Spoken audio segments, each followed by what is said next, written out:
today we're going to teach you how to make some amazing s'mores cups. So these are going to be perfect if you need to take them to a friend or family's house for a barbecue. Going to be nicely individual servings in our mini muffin tray.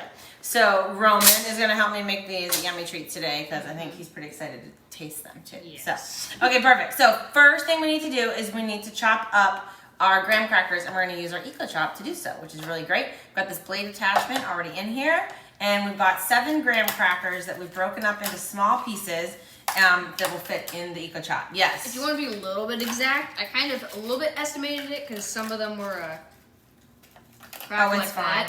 That's okay. We're using some of the broken ones. You know, you always have a few broken ones in your box of graham crackers. But we are going to end up with approximately 1 cup of crushed graham crackers. Since this is the first time we've made this recipe, we're going to actually go ahead and measure it after we grind them up. So I think that'll work. Let's press them down a little bit. You might want to start that. Go ahead. Do you want to do it or do you want me to do it? You start it. Okay, so let's see. Getting it started is a little bit harder just because you got to go through the graham crackers. Let's show them what we have and then you can take it home and finish it, okay?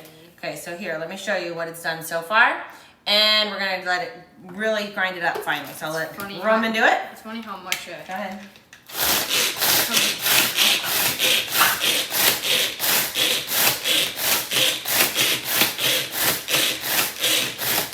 I think that's perfect. Good job, bud. Okay, so there we go. So let me show you what we have there.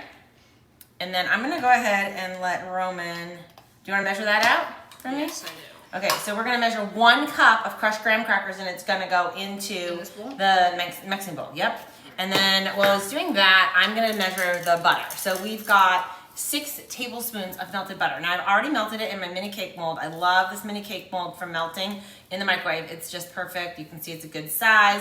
It's not hot when it comes out of the microwave, so I love that. So I didn't measure my butter ahead of time, so I'm going to measure it now and make sure I get the accurate measurements. And then we're also adding to this mixing bowl, we're going to add 1/4 cup powdered sugar. So you got 1 cup there? Yeah, it's pretty much a cup. There's like... Okay, you can throw those in there too. That's okay. You really want to have pretty close to exact measurements, but that little difference is okay.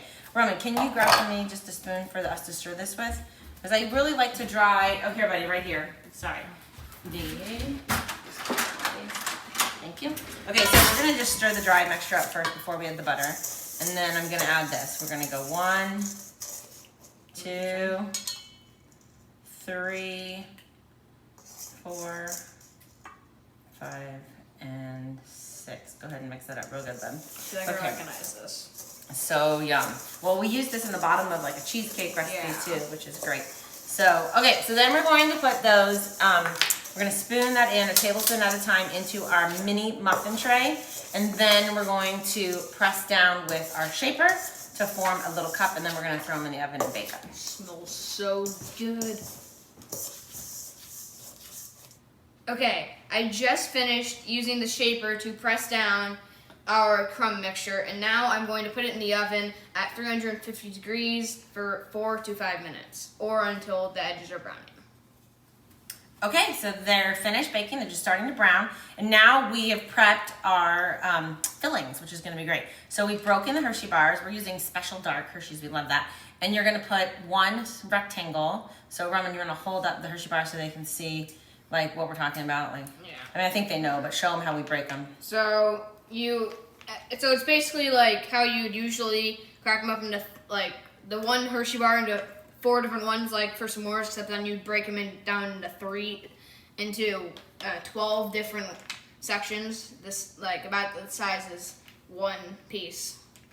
Perfect. So then you can see we're just putting 1 rectangle chocolate piece in each mini muffin shape.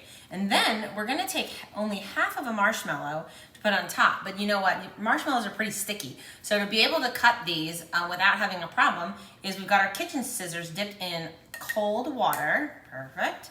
And then we're going to take it and we're just going to cut it in half like that. I'll let you do the rest. And then I'm just going to put that half on top of the chocolate just like that. We've got 2 we've already done here. And then we're going to put those back in the oven just for about 1 minute to let the marshmallow soften. And then we'll be back for more. Okay, so these just came out of the oven and ended up being about 2 minutes before the marshmallows started to soften.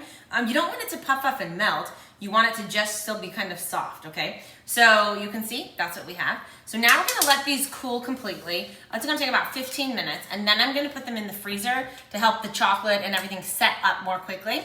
And then once they're set up, we're gonna go ahead and dip them in the remaining chocolate. So we need to melt that chocolate. And so Roman's breaking the chocolate into pieces and putting it in our mini cake mold. Same thing we melted the butter in earlier. And so we're going to melt this chocolate in the microwave. It's gonna be about 1.5 minutes. We're gonna go on 30-second intervals and stir in between. And then we'll show you the rest once everything's ready to finish. Okay, these are nice and set up now. So you're gonna see how they're gonna pop out beautifully from that mini muffin tray. And then I've melted our chocolate in the mini cake mold, and I'm just gonna dip that in there just so the tops of that marshmallow are dipped. And then I'm gonna set that on, I've moved my medium bond mat onto the baking sheet. And so I'm gonna do all of those like that, and then I'll set them in the freezer for a quick setup, or you could leave them on the counter to set up as well.